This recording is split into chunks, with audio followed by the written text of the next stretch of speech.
Okay, Assalamualaikum warahmatullahi ta'ala wabarakatuh. Jadi pada pagi ini saya akan menceritakan sedikit mengapa kaum Wahabi membenci atau anti kepada tahlil orang meninggal tu lah, tahlil arwah tu. Dan saya akan menceritakan sedikit siapakah pengasas kepada tahlilan atau tahlil arwah itu. Jadi asal usul tahlil ini daripada seorang mursyid atau pendiri tarekat Satariyah di Aceh. Namanya ialah Syekh Abdul Rauf Singkil, ataupun orang Aceh panggil Syah Khola. Sebab itulah orang Wahabi ataupun dikenali sebagai Salafi tidak menggemari amalan tahlil ini. Jadi di samping Syekh Abdul Rauf Singkil ini bertarekat Satariyah, beliau juga bertarekat Qadariyah. Jadi dengan siapa dia mengambil tarekat Satariyah ini? Daripada Syekh Ahmad Al-Qushayshi, mengambil daripada Syekh Ahmad As-Sanawi, dan mengambil daripada Said Sigallah, dan Syed Sigallah mengambil daripada Syekh Wajib Ad-Din Al-Alawi, dan beliau mengambil daripada Said Muhammad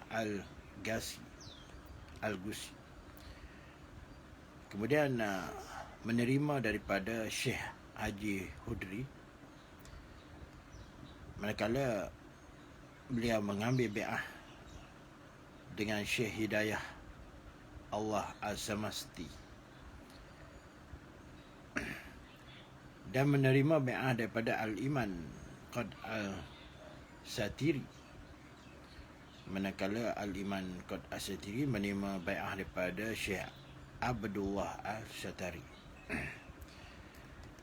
Syekh Abdullah Al-Syatari menerima daripada Syekh Muhammad Arif. Syekh Muhammad Arif menerima daripada Muhammad Asyik. Syekh Muhammad Asyik menerima daripada Syekh Adakili Al-Mawari An-Nabri, dan beliau menerima bai'ah daripada Al-Qutub bin Hasan Al-Hirkini, dan atas pada dia itu ialah Syekh Abi Al-Mudafa Maulani Takul Al-Tusi, dan atas padanya lagi ialah Syekh Al-Arabi Yazid Al-Ishki. Guru atas lagi ialah Syekh Muhammad Al-Maghribi. Atas lagi ialah Syekh Abdul Yazid Al-Bustami. Keseluruhnya Imam Ja'far Siddiq, seorang Imam 12. Lepas tu Imam Muhammad Al-Baqir, ni pun Imam 12 juga. Kemudian Imam Zainal Al-Bidin, Imam 12 juga. Dan Imam Husin, Imam 12 juga. Kemudian Ali bin Talib bin Abi Talib, sepupu baginda Rasulullah, kemudian mengambil dengan baginda Rasulullah. Itu salah silah Syekh Abdul Rauf Singkil dalam tarekat Satariyah. Jadi amalan yang kita buat dalam tahlil arwah tu, amalan tu juga yang dibaca dalam tarekat Satariyah, sama saja. Cuma kalau beza pun bilangan la ilaha illallah tu. Kemudian kita perhati silsilah Syekh Abdul Rahman Singkir dalam tarekat Qadiriyah. Beliau mengambil daripada Ahmad Al-Qushashi, kemudian guru atas lagi Ahmad As-Sanawi. Ini sama. Kemudian ambil daripada Syekh Syagah Allah, sama juga. Kemudian ambil daripada Wajid Adin Al-Alawi, sama. Kemudian Syekh Ahmad Haji Hudiri,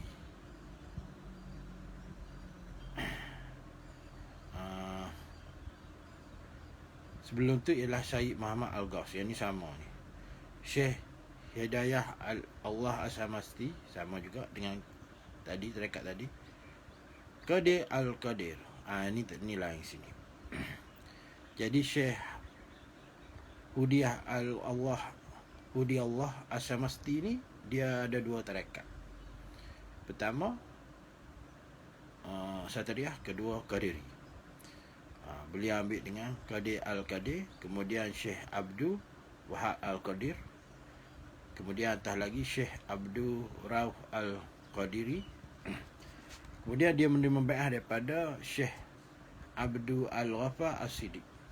Kemudian atas lagi ialah Syekh Muhammad Al-Qadir.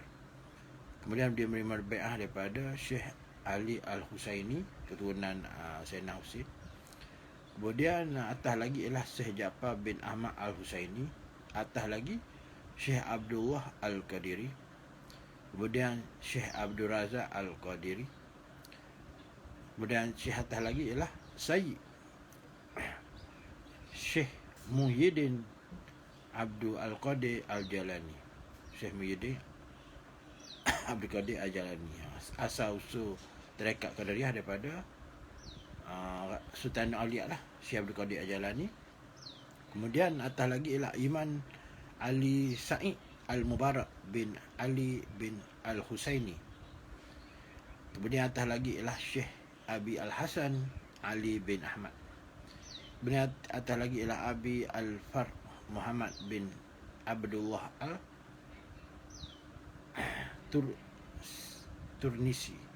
Tunisia ni, orang Tunisia.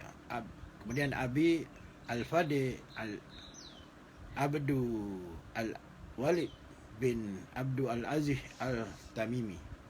Kemudian beliau mengambil daripada Syekh Abdul Jalil Abi Bakr Al-Shibli.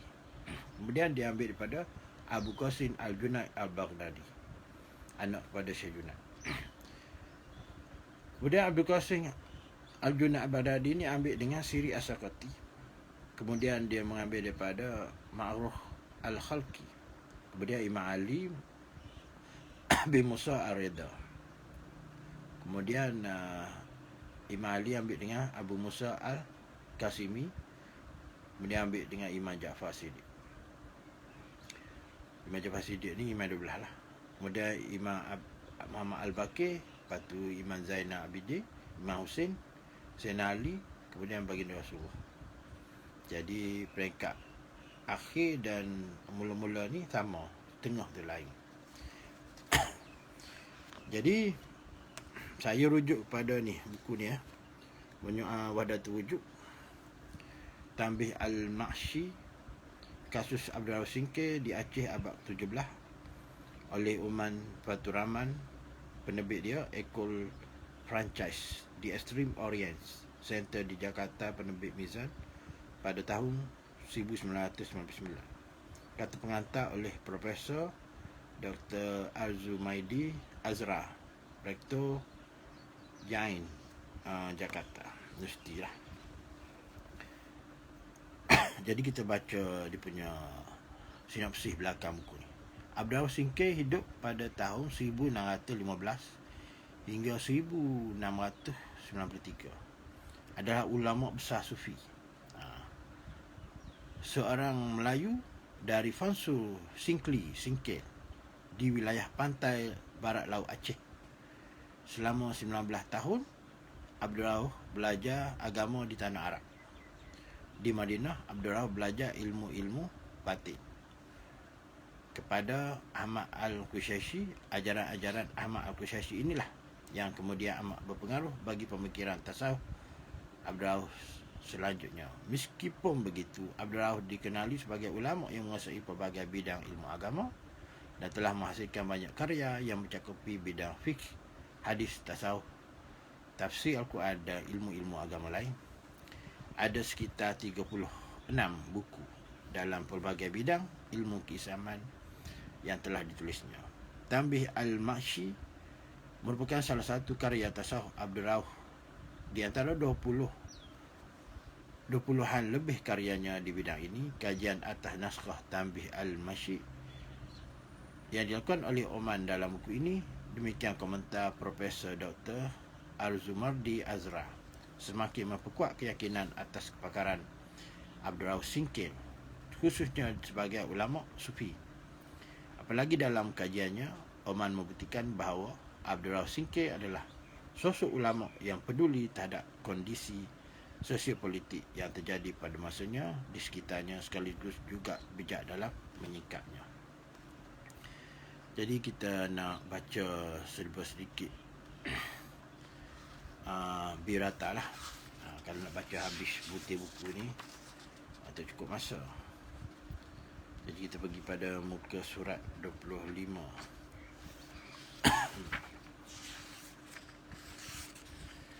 Tentang riwayat hidup dan karangan-karangan dia. Nama lengkap Abdul Rauf Singkil dalam ejaan Arab adalah Abdul Rauf bin Ali Al-Jawi Al-Fansuri An-Sikli. Selanjutnya akan disebut Abdul Rauf. Ia adalah seorang Melayu dan Fansur Singkil di wilayah pantai barat Laut Aceh. Ayahnya adalah seorang Arab. Ayah dia orang Arab bernama Syekh Ali. Hingga saat ini tidak ada data pasti mengenai tanggal dan tahun kelahirannya. Akan tetapi menurut hipotesis ringkes, Abdul Rauf dilahirkan sekitar 1615.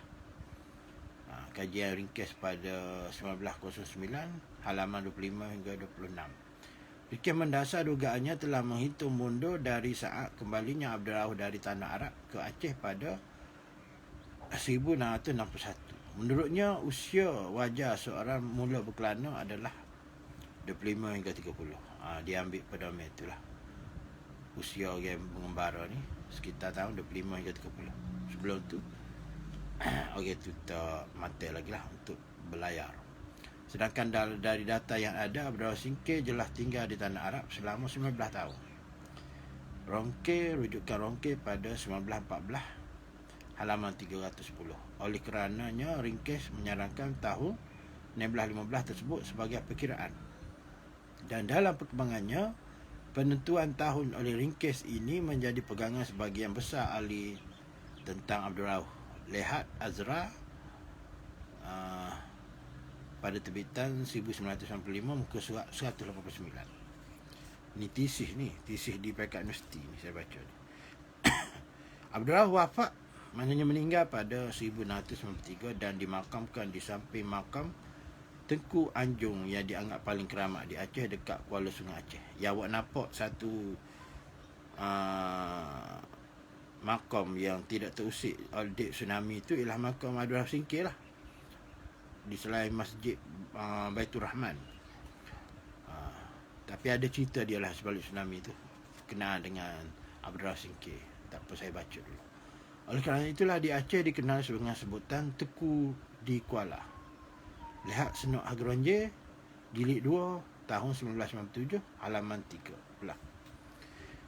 Hingga kini makamnya menjadi tempat ziarah berbagai lapisan masyarakat, baik dari Aceh sendiri ataupun di luar Aceh. Mana orang ziarah tak betul-betul.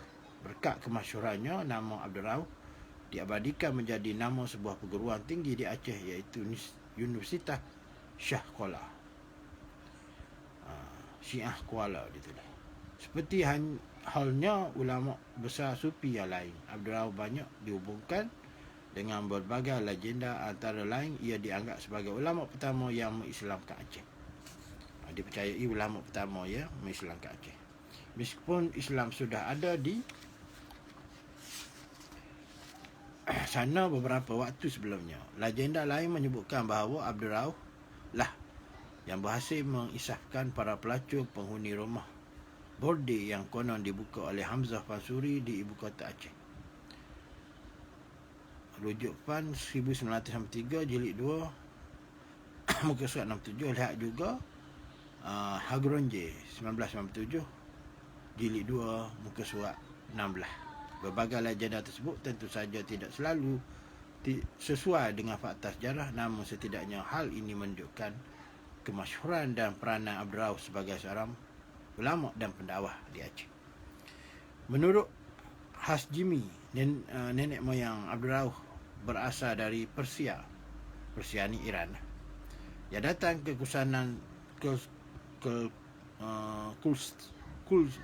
Kesultanan Samudra Pasai pada akhir abad 13.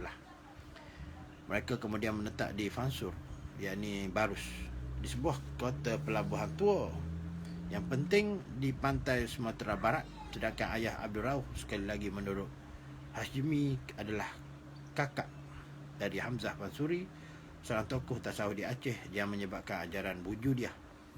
Rujuk Hashimi dalam Azra 1995 halaman 190.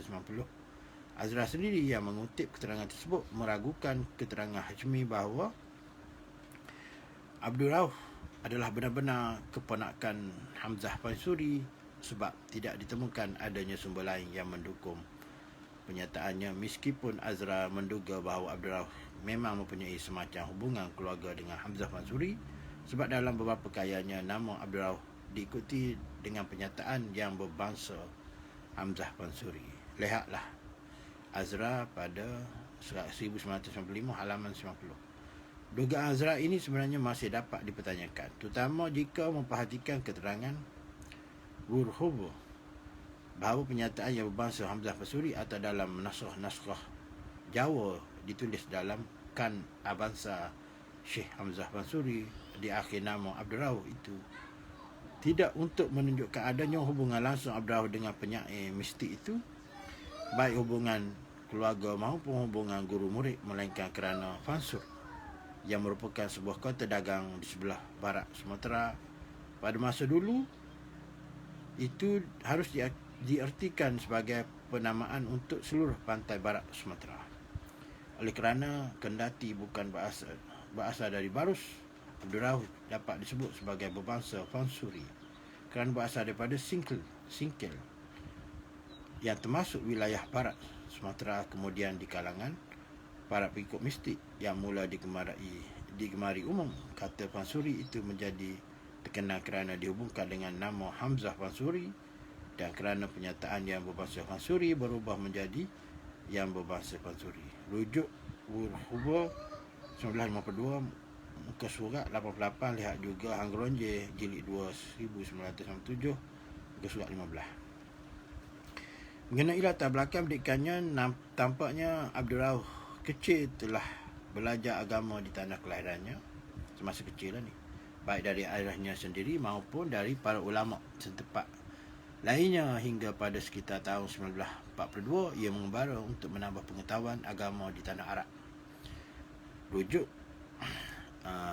Ringkes 1909 muka surat 25. Dalam kajian ini perlu saya ingatkan kembali, kerana akan berkaitan langsung dengan pembahasan utama buku ini, bahawa pada saat sebelum keberangkatan Abdul Rauf ke tanah Arab, di Aceh telah terjadi kontroversi dan pertikaian antara penganut doktrin wujudiyah yang disebarkan oleh Hamzah Fansuri dan Samsuddin Al-Sumatrani dengan Araniri dan pengikutnya. Araniri ini ulama daripada Gujarat, India, berdebat dengan anak murid Hamzah Fansuri di Masjid Baitur Rahman Aceh, di mana hasil keputusan itu Syekh Nuruddin Araniri ini balik semula ke India, Gujarat, kalah berdebat dengan anak murid Hamzah Fansuri, dan hasil daripada hasutan Nuruddin Araniri ini maka kitab Hamzah Fansuri itu dibakar di tepi Masjid Baitur Rahman.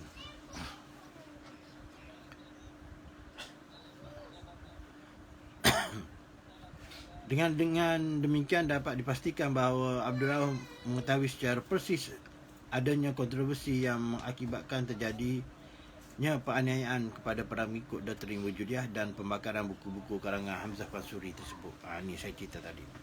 Di Tanah Arab selama 19 tahun Abdul Rauf belajar agama pada tidak kurang daripada 15 orang guru. 27 daripadanya 27 ulama terkenal dan 15 tokoh mistik kenamaan di Jeddah, Mekah, Madinah, Mocha, Bait Al-Faqih dan lain-lain. Lihat Hagronje jilid 2 yang terbitan 1997, muka surat 14, bandingkan dengan Azra 1900 hingga muka suratnya 191 hingga 192. Akan tapi yang paling berpengaruh dalam pemikiran tasawuf Abdul Rauf kelak adalah Ahmad Al-Qushairi, guru kerohaniannya atau guru spiritualnya di Madinah.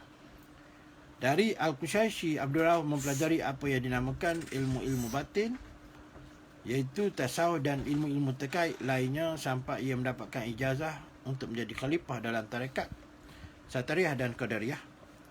Setelah Al-Qushairi meninggal pada 1660, Abdul Rauf selanjutnya melanjutkan pendidikannya kepada Ibrahim Al-Qurani, wafat pada 1690, dan memperdalam berbagai pengetahuan agama selain ilmu tasawuf.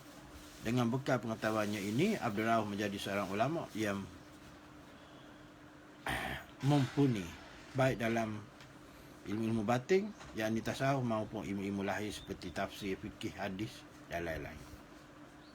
Perpaduan dua bidang ilmu tersebut sangat mengaruhi sikap keilmuan Abdul Rauf kelak. Ia sangat meningkatkan perpaduan antara syariat dan tasawuf atau dalam istilah sendiri antara ilmu lahir dan ilmu batin. Keterangan lebih terperinci tentang guru-guru Abdul Rauf dan tempat-tempat belajarnya boleh rujuk Azra 1995 halaman 191 hingga 198. Abdul Rauf kembali ke Aceh sekitar tahun 1661, iaitu setahun setelah Al-Qushairi meninggal. Lihat ringkis 1909 muka surat 25, Hagronje jilid 2 1997, jilid 14 Bu Heber 1952, muka surat 87, pandangan-pandangan keagamaannya. Dia ada hentak kaki ni. Yang nombor 1 tadi. Tak jumpa mana. Ditulis bawah ni, selain daripada, kepada tarekat Satariyah dan Qadariyah, Abdul Rauf juga berafiliasi kepada beberapa tarekat lain seperti Kubrawiyah, Surawadiyah, Nasyabandiyah dan lain-lain. Lihat karangan Abdullah pada tahun 1991, muka surat 131. Jadi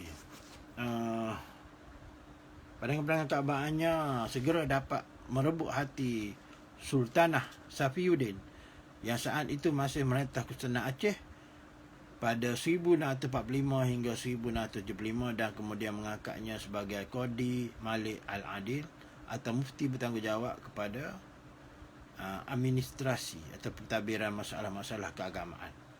Sebagai ulama yang menguasai berbagai bidang ilmu agama, Abdul Rauf telah menghasilkan karangan yang mencakupi bidang-bidang fikih, hadis, tasawuf, tafsir Al-Quran dan ilmu-ilmu agama lain. Analisis tentang karya Abdul Rauf lihat Wuheber 1952 halaman 108 hingga 115, Delhi 1982 muka surat 31 hingga 32, Rida 1984 halaman 24, Abdullah terbitan 1991 muka surat 39 hingga 40, dan Azra terbitan 1995 muka surat 201 hingga 207. Jadi beberapa karangan yang dihubungkan dengan Abdul Rauf di bidang fiqh dan keagamaan antara lain, kita baca dulu nota kaki. Saya memilih kata dihubungkan kerana beberapa di antara karya yang didaftarkan dalam sumber-sumber tentang Abdul Rauf ini, beberapa antaranya terutama yang didaftarkan oleh Abdullah pada tahun 1991 tidak mencantumkan nama Abdul Rauf sebagai pengarang. Bahkan beberapa naskah di antaranya belum pernah dijumpai hingga sekarang. Oleh kerananya beberapa karya tersebut masih dapat dipertanyakan apakah benar-benar ditulis oleh Abdul Rauf sendiri atau oleh murid-muridnya, kendati demikian agar menjadi catatan dalam penelitian-penelitian berikutnya, saya tetap mendaftarkan seluruh karya tersebut. Maknanya tulis juga walaupun tidak dikenal pasti. Berapa karangan yang dihubungkan dengan Abdul Rauf dalam bidang fiqh keagamaan antara lain: pertama ialah Mi'raj al-Talib fil tashhil ma'rifah al-hakam al-syar'iyah lil al-malik al-wahab, cermin para penuntut ilmu untuk memudahkan mengetahui hukum-hukum syarak Tuhan. Ini bahasa Melayu. Yang kedua ialah Bayan al-Arkan, penjelasan rukun-rukun, bahasa Melayu, dalam bahasa Melayu. Ketiga ialah Ba'yah al-Bidirah, permulaan yang sempurna, bahasa Melayu juga. Majmu' al-Masail, kumpulan masalah, bahasa Melayu. Kelima, Fatihah Syekh Abdul Rauf, metode bacaan Fatihah Syekh Abdul Rauf, bahasa Melayu. Keenam, Tanbih al-Ami fi tahqiq kalam al-Nawafil, peringatan bagi orang yang sudah mentahqiqkan kalam solat sunat, dalam bahasa Melayu juga. 7, sebuah huraian mengenai niat salat, bahasa Melayu. 8, Wasyisyah, iaitu tentang wasiat Abdul Rauf kepada muridnya, dalam bahasa Melayu. 9, doa yang dianjurkan oleh Syekh Abdul Rauf, Kuala Aceh, bahasa Melayu juga. 10, Sakaratul Maut, tentang hal-hal yang dialami manusia menjelang ajalnya, bahasa Melayu. Manakala karya dia dalam bidang tasawuf ialah pertama, Tanbih al-Mashi al-Masuk ila Tari al-Kushashi, pedoman bagi orang yang menempuh tarekat al-Kushashi, bahasa Arab.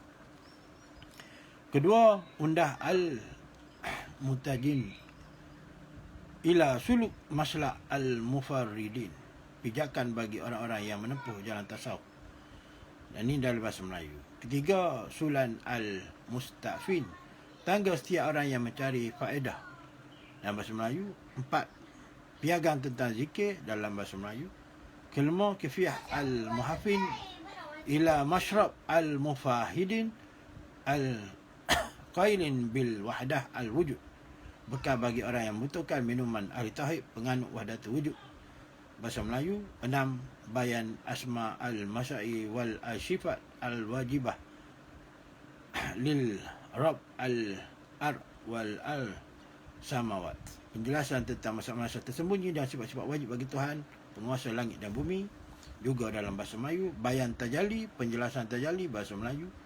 8, Daqa'iq al-huruf, kedalaman makna huruf. Ni cerita bab huruf hijaiyah ni. 9, Risalah adab murid akan Syekh, bahasa Melayu ada, bahasa Arab ada. 10, Munyah al-Intiqaq, cita-cita keyakinan, bahasa Melayu.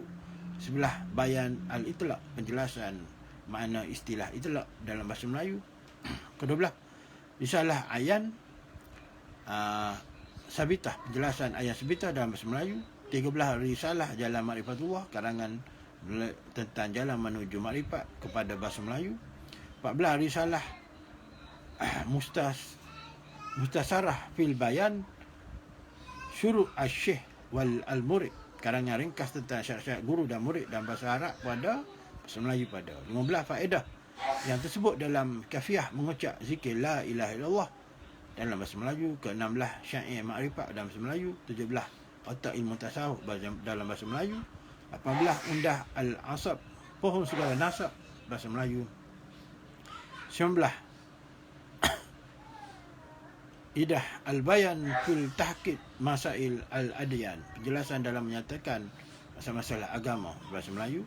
20, Ta'yid al-Bayan Hasyiah Idah al-Bayan, penjelasan catatan dan kitab Idah al-Bayan, dalam bahasa Melayu. 21, Lub al-Kashf wal al-Bayan lil Midyadul al-Muqtada al-Ilyan, berhakikat penyingkapan dan penjelasan atas apa yang dilihat secara terang-terangan dalam bahasa Arab pada, bahasa Melayu pada. 22, Risalah Simpan, membahas aspek-aspek solat secara mistis, bahasa Melayu. Yang ketiga, Satariyah, tentang ajaran tata zikir tarekat Satariyah. Kemudian dalam bidang tafsir ialah Tanjumudan al-Mustafi al-Ajwi, merupakan kitab tafsir pertama di dunia Islam dalam bahasa Melayu. Dia yang buat.